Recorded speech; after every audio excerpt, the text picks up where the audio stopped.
Welcome to Muzuzu, the northern part of Malawi, but I've always been telling you guys, we are not leaving any story behind. If you're in the north, the south, east, or west of Africa, we are going to find you and we are going to tell your story. But it's a matter of time. It's a matter of you supporting the journey. It's a matter of you encouraging us by liking these videos, sharing these videos, subscribing. The main goal of this whole channel is to inspire Africans to be great wherever they find themselves. The story I'm going to tell today is one of my favorite stories.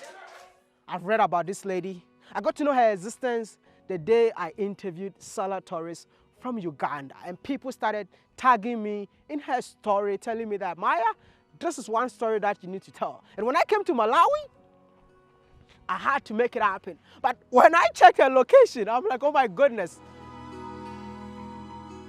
So here we are. Come along with us. Let's go meet Tusaiwe. I hope I mentioned the name right. My name is Tusaiwe Munkondya, but most people call me Tusaiwe Yana. I'm 24 years old and I'm a founder of an organization that is called You Are Not Alone, Yana. So I am a foster mom to 100 kids, but also we run preschools that helps more than 200 kids. And mostly is like a charity work that provide education, empowerment to young mothers, and also shelter and safety to children who have been abused sexually and any physical abuse. How do you feel anytime you come in here seeing happy faces in the room? I honestly feel good because I've taken some of these kids when they were young. So seeing them growing up, I can't wait to see them, like to see the future of them being president or anything that they choose to be. Like, it'll be a great feeling, and right now it's even much better. Like, it's a great feeling to see them grow and expand. So what motivates me to do all this is because my mother abandoned me when I was a baby, when I was so young, and she never wanted me from that day. So I grew up with people that have loved me and some haven't loved me. So I've always felt alone. That's why I call my organization You Are Not Alone. When you're growing up, you had no one to take care of you. Yeah. But you're taking care of them. Mm-hmm. How does that make you feel? It makes me feel happy. That's why I make sure that the home should look, I make sure that they look clean, because I take care of them more of like my own kids. I don't want to do it like, oh, I'm just taking care of orphans, but I make sure that they feel that they have a mother and they have someone who wants the best for them. Yeah. What makes me happy is when I see the kids having a place to sleep, and when I see my son having a family, because that's what I've always wanted for myself, to have a family of my own. So him having a family through different people from different places, that makes me so happy. What keeps me going is him, because I just want to make it up for him and other children who needs me, honestly. You know, we have created family. It's not just like people that I've met, but we have created family. You see, we have a mom, we have a dad, you know, where everybody can go and say, Mom, I need this. Dad, I need this. You're always troubling me. Yes, because we haven't had that privilege of having a mom and dad before. And then God giving us this privilege, you know, we are all like happy. We all feel like now we have a home. And also, if there is any young mother like me, I just want to advise you that you can do it. I was once a nobody that never knew that maybe I can one day build a school or build an orphanage, but you can do it and you can become a greater person if you just put your heart in it. It's a great feeling knowing that you're training future leaders, future doctors, future nurses, future farmers, and future entrepreneurs. I can't believe I'm seeing you. Me too, I really can't believe it. Like, I was you know, with what you're doing, I was expecting to see somebody huge, you know, because what you're doing is huge. Oh, really? No, you have no idea. Do you know how many people have asked me, don't leave Malawi without meeting you? I'm not sure, but also people texted me that I should text you that you should meet me. And I tested you. Yeah. And she tested back. So here we are. Thank you so much. Does the name mean amazing? It means blessings. Oh, Tusayiwa. To So, Sayewa, yeah. so I'm gonna say this. My first son, the name will come from Kenya. Okay. So the first female that I'm gonna have, I'll give her the name Tusayiwa from Malawi. That would be great. No, because what you're doing is a blessing, and I want different names of blessings in different languages in Africa. Yeah. So I have one from Kenya. Kenya, Maasai. God, if you ask me what's the name, I don't think I remember. What's my Maasai name? Lamayan. Huh? Lamayan. Lamaya. Yeah, it's blessing name. Lamayan. I'm gonna name my first son Lamaya. Yeah, Lamayan. I got my first son name from the Maasai people. Yeah. Nice to meet you. Nice to meet you too. Listen, I wish you can tell me the journey, how it all started. But I think a lot of people don't know what you do. First of all, let's start from there. What do you do? I don't know how best to explain what I do, but I do charity work. I do charity work that empowers young mothers and also give education to children and also give them shelter. Yeah, that's a brief that I can give. You are 23 years old. I'm 24 now. 24. Yeah. You know, we're born on the same day, Really? 9th March. So I was born on 9th March. You see, I've done a lot of research about you. Eh? That is so great, We though. got the same date of birth. Wow. I'm sorry, my own is 3rd March. Yeah. My own is 3rd March. But you know, what you're doing, knowing that we share the same birth month, I'm more proud of you. Thank you. How did it start? How this started? So before I started this is an organization that is called You Are Not Alone, YANA. So before I started YANA, there was another organization that was called Empowering Young Mothers. And that's where I was empowering the mothers and their babies. Then I found out that there were a lot of street kids, a lot of abandoned babies, and also looking at myself because I gave birth to a child when I was 16. So I was like, what if I do more of helping children as well? So that's where I was like, okay, I'm going to start an organization that is called You Are Not Alone for everyone when it comes to the elderly, the women, the children, and people with disability. Should I say that whatever you're doing is because of your personal story that inspired you to do what you do? Yeah. First of all, there is my story and also my story of my child that has empowered me and that has motivated me to do whatever I do. Tell me more. You got pregnant at the age of 16? Yeah, I got pregnant at the age of 16, but before I got pregnant at the age of 16, my mother abandoned me when I was a baby. So growing up without a mother, without a father, it has been very hard. I know there have been people who have tried to give me that love, but you always want to have the mother's love when you know that they are alive. So looking at her abandoning me and her not wanting me, that really it hurt my feelings, and it also made me grow up with trauma. So that's also part of the inspiration that made me to take in abandoned babies and orphans so that I can give them the love that I always wanted. Is your mom still alive? Yeah, she's still alive. Are you guys friends now? I forgive her and I chose to love her from a distance. But I believe that whatever your mom did made who you are today. Yeah, yeah. I always tell people I lost my dad in 2017. And I was so dependent on my dad. But the day my dad left, that's when I became a man. If my dad was still alive, I might not meet you. Yeah. Because my dad was so strict that you have to be an engineer. I completed my engineering degree, but because my dad was not there, I was like, you know what? It's time to take my own Passion, path. Yeah, And path, yeah. here we are today. That's great. I would love you to use this platform. One day, I would love to see you hugging your mom. Okay. Because whatever, no, I'm serious. Whatever happened, that gave birth to who you are. What has been the pain that you went through when mommy abandoned you? Who were you staying with? What were you doing at that moment? Don't cry. We're not gonna cry in this video, please. Because I could see that you just wanna. If you cry, I'm gonna cry too. Please don't cry. Okay, fine.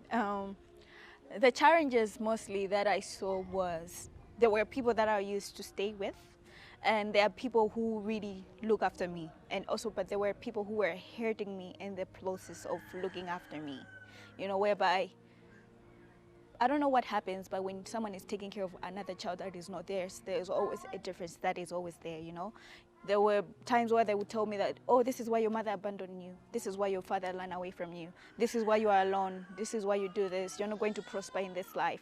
So looking at those words that have been said to me, they used to break me, not just from my mom, but also from other people around me.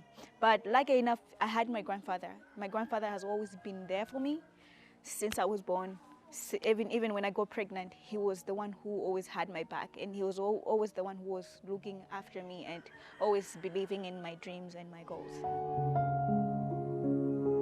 I read about you and what I saw on the internet that you were kicked out of the house that you were staying in. Yeah, because the By moment who? by my uncles.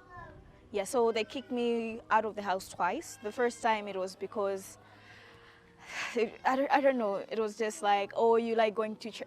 That time I used to go to church like from morning up to 5 o'clock. So they say, you're going to church, maybe you're lying that you're going to church, so you have to get out of this house. So I got out of the house and I told them this word that, you know what, the rejected stone turns to be the cornerstone. And they were saying, oh, you're lewd, why would you tell me all that? So like things kept going on and on, so I had to leave the house and I started staying in this other place that wasn't even nice, and we could struggle to eat. I could only have to find like I can say $1 to make sure I provide food for myself and my son. So yeah. You're so young. But I know that time I was around maybe 18, 17. And you went through all of that. Yeah. Then I was kicked again out of the house when I was around, I think, 20 years, because I opened a school that was helping children in the community. So they were saying I want to inherit the land. So they had to kick me out of the house. Where exactly is that? I mean, was it a family member's house or you just go? It was my grandfather's house. So since my grandfather loves me so much, there were other kids. He has other kids who love me, and also there were other kids of his that didn't love me. So they thought maybe once my grandfather has died, I'm going to inherit the place, the land, the house, and everything. So they had to close the school. So with your grandfather's house, you decided to, establish a school over there. Yeah, before I was kicked out. What led to the school that you established in your grandfather's house? So since I have a child who has special needs, so every time when I send him to nursery schools, preschools, they used to abuse him because they were not able to know what is wrong with him, because people are not aware of autism. So that time we thought he has autism, so he wasn't able to communicate, not able to use the toilet. So I think because of that, that's why the teacher was getting angry, and maybe you're teaching the child and it seems like they're not making progress, so they were abusing the child. So that's when I was like, you know what, I'm just gonna open a school for my son, and I'm going to take other children in the community to make sure that they're benefiting from this as well. You successfully opened a school for your son. How many people were you training that time? That time there were almost 25 kids that were coming for free. I could provide food, I could provide school uniform, and there's a certain lady in this house that still helps me that we used to work together. So she was the one who was like a teacher to the kids, and I was also being a teacher to the kids as well. But you had nothing. You had nothing, but you were still, taking care of other people's kids. Well, Yeah. Where were you getting the funds to do that? I was selling samosa. So, do you know samosa? So I used to sell samosas. We have freezers. I used to sell freezers. Then I managed to buy this other bike. People here can rent bikes. So I bought a bike, and that was making money as well. So I would support. So you're using the that money to children. take care of the children. Yeah. You got kicked out again. Yeah, I got kicked out again. Your school But was closed also, down? apart from that being kicked out, also I made a decision for myself, because my uncle that time, right now he doesn't drink. That time he used to drink. So whenever he's drunk, he could hurt us, me and my child and the other girl who was there. So this other woman once told me that, you know what, Tusa, if you keep on staying at that place, what if your uncle kills you? Who is going to be with your child? So apart from him chasing us away, then I just decided to take a step and go back to the village. So I went to that village and I talked to the chiefs, and they gave me a free building to have kids in. So 100 kids came into that school.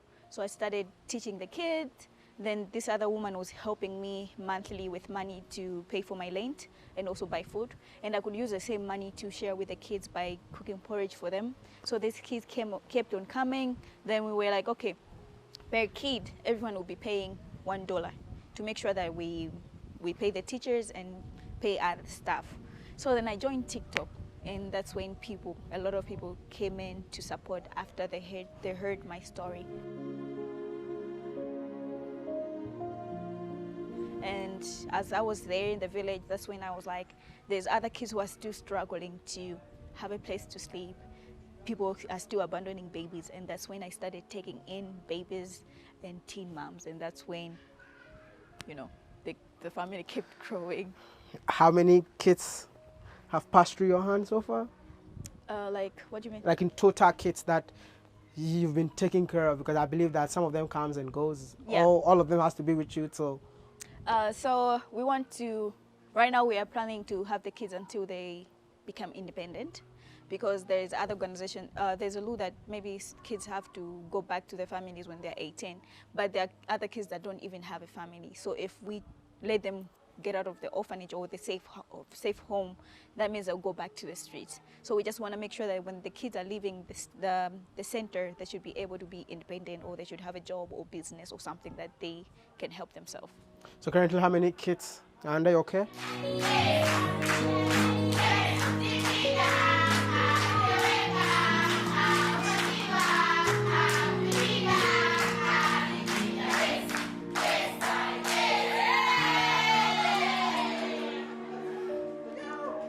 Right now we have 100 kids.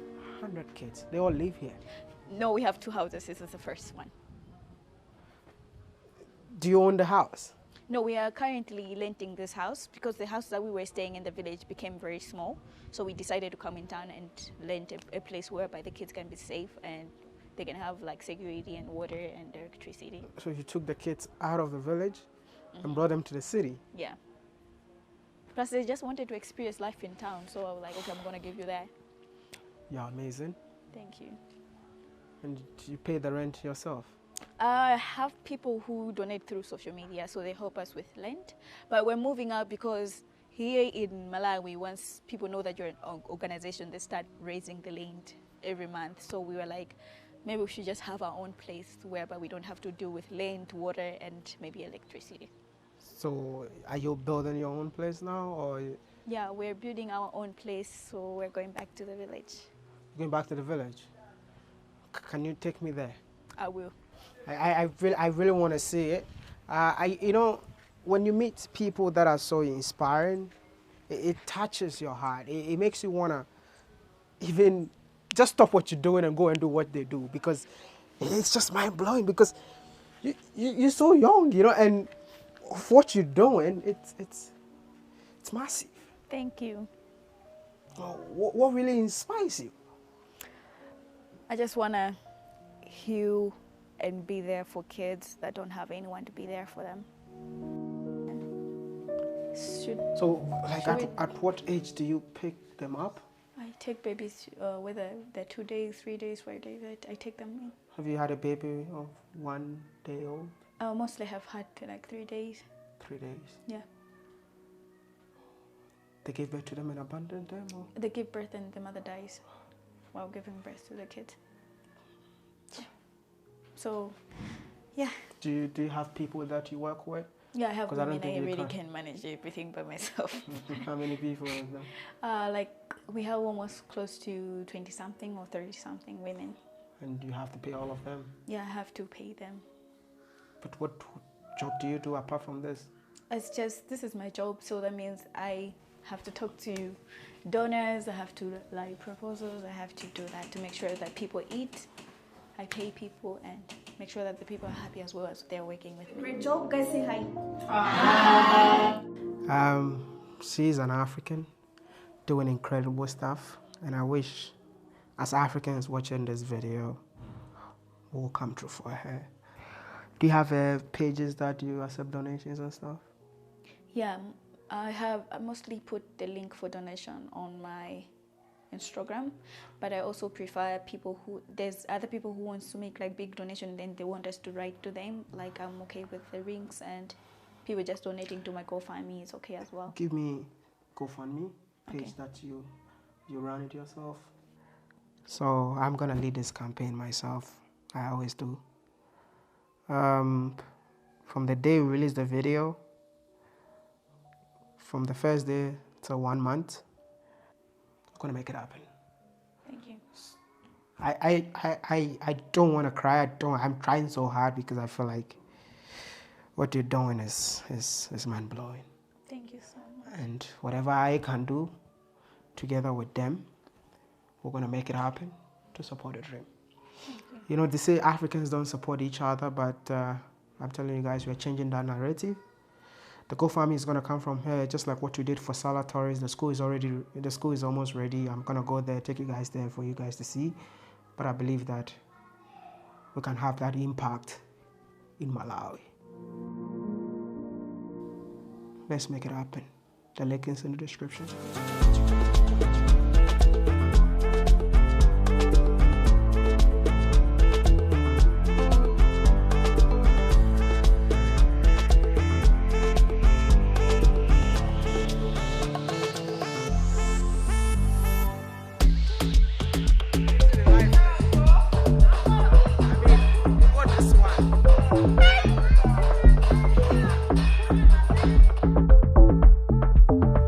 This is the second house. Yeah, this is the second house. Also, you own it or it's also rented? Oh, we're currently renting it as well. We've been renting it. I feel like you're doing too much, you know. Renting house to take care of people. Yeah, I think it's a lot of work, and also my advice to other people who wants to start the same thing, like it's better to be on your own land and own place because it cuts some cost, like when it comes to lentils and all that. But for us, as I told you, that the house where we were staying in the village became very small, so we decided to come in town so that we can rent some space for the kids. So the house in the village is what you own now. You're building, you expanded it. No, the house in the village, it was just given to us, of course, that time, but it was still small. But the house, but there's another village where we're building. It's close to that village. Okay, so you're building a new house right now. Yeah. Which is your own, right? Yeah, which is our own house. Okay. So we're like building a village. So when it comes to when you're building a village, you build schools, you build houses, hostels, school, and you do farming at the same place. That's amazing. Yeah. You guys gonna eat what you produce. Yeah. But I feel like the kids in here are older than the ones that in the other. Yeah. You separate them along the journey. Yeah, we did. Okay. This ones too have been with you for that long? We just moved in this house like this year. Oh, so they used to stay the same house? Yeah, they used to stay in the same house, so it was still like not healthy when it comes to mixing babies and other kids. So that's why we just had to separate them. So we have a lot of kids, but some of them, they have gone to the baby's house. Oh, we okay. passed them in the road when on they the were way going to going. the, yeah. Okay. Nice to meet you all. And they have been with you since? Some here have been like for a year, 2 years. Oh, okay. Yeah. You picked them from the street too. Yeah. Some in the village that I was staying, that's when they had to come to our house. Hey, Superman, come here. Superman. Ha, here, not... Captain no, this is not America. Captain America, Captain Malawi. Hey, Captain, what's up? You good? That's your son? Yeah, this is my son. He lives here with the kids? Yeah, he does. He lives here with the kids since the beginning, honestly. When we started this all this, like he's been staying with the other kids. But I feel like he's the pioneer of whatever you're doing. He's a pioneer he's a leader of this group. Oh, wow. But yeah, he's the one who motivated me to do all this. You know, the fact that you never gave up on your kid, and you see your kid right now, how does that make you feel? It feels good. Feels good. Yeah. Captain Malawi, grow up to become a captain, and you fly your mom everywhere, okay?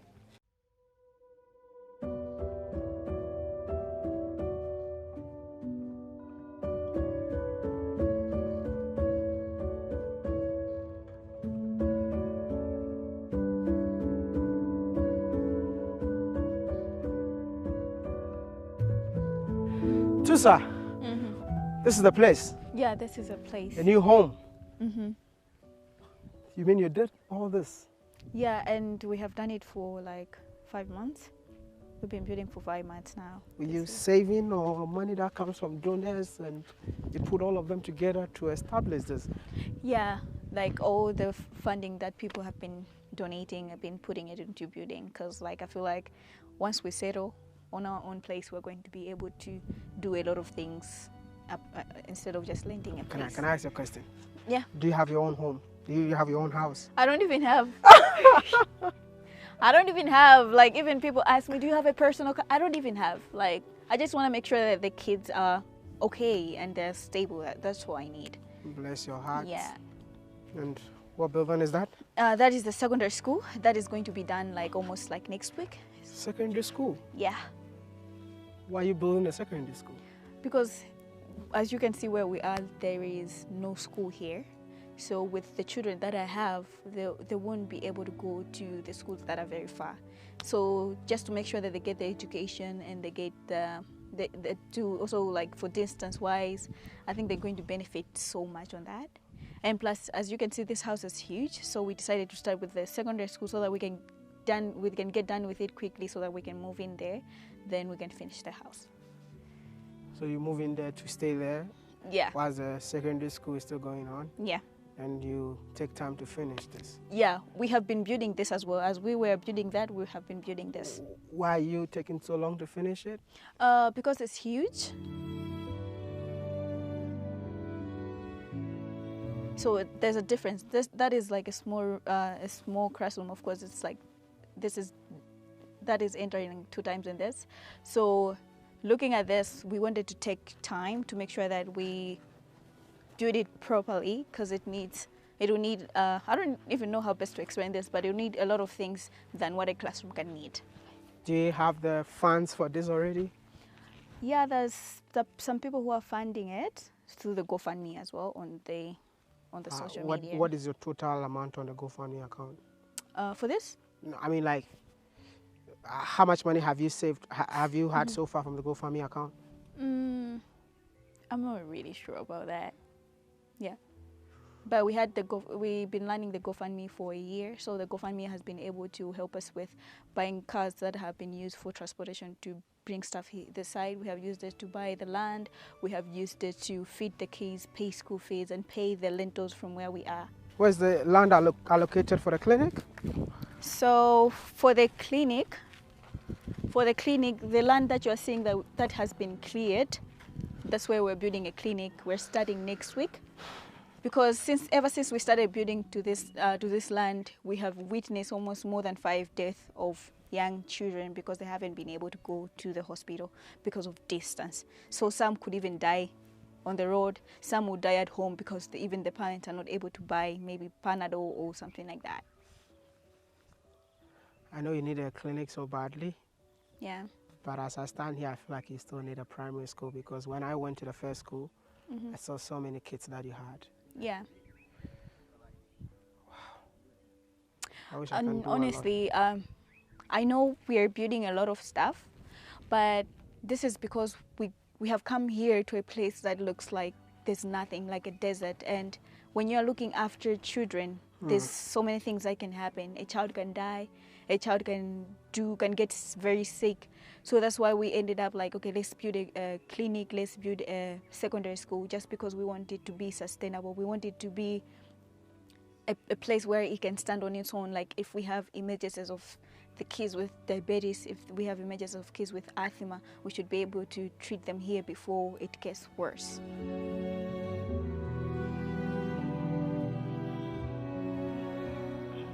If I had the power, I would have done a lot. But I feel like there is power from the new media, that is social media. Yeah. I don't know, bring the camera, man. I don't know if I have to go, I mean, I don't know, I hardly do this, but I have to go on my knees. You know, for you guys to know that I am very serious. I wish, you know, I recently did a story in Uganda, and the impact that I saw is because of the power of you guys, man. But I feel like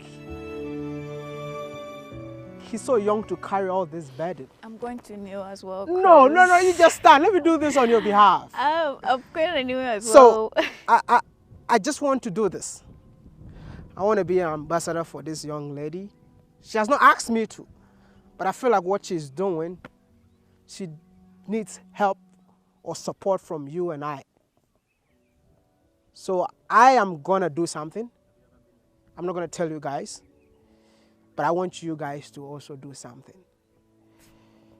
I'm giving ourselves like 3 months. I'll be back here. But within that 3 months, set up a new GoFundMe for me. I'm going to let it come from you, not from me, so that everything will come from your side. And what we're going to do, it's more like making sure there's primary school here, making sure there is a clinic in here, making sure there is even a small playgrounds for the kids to play on. I know that I have the power on the internet. I know that I have people who can even donate a clinic by themselves. Let's make this happen. In 3 months, I'll be back here. And I'm going to be back here to celebrate with you guys, man. I don't think she has to go through all of that to make sure that kids have education, kids have proper health. Wow. You're an inspiration. Thank you. And I'm going to try all I can to make it happen. I'm your ambassador. That is really great, like, honestly. So you can call me any day. Yo, ambassador, what's happening? We're making sure that you get the school, the primary school here. We're making sure you're going to get the, what do you call it? The clinic, small playgrounds, anything to make kids live in a comfortable environment. You and I are going to be part of this history. So don't disappoint me. The link is in the description. Thank you in advance. Yeah. How old are you? I'm 24. You don't look 24. You sound like maybe a 90-year-old woman in a 24-year-old body. Because the things that comes out of your mind, it's like it's crazy. Thank you. Keep up the good work. I will see you soon. Trust me, I'll see you in 3 months. I'm looking forward to that. So- I'll call you if you don't come in 3 months. I'll be like, hello. You said you'll come in 3 months. I'll see you in 3 And months. I'll tell your people that he didn't come He in didn't- 3 months. I'll see you in 3 months. And when I'm coming back, I'm coming to see the effect or the impact of this video. Okay. That's what I'm saying. I'm going to see you in 3 months. Amen.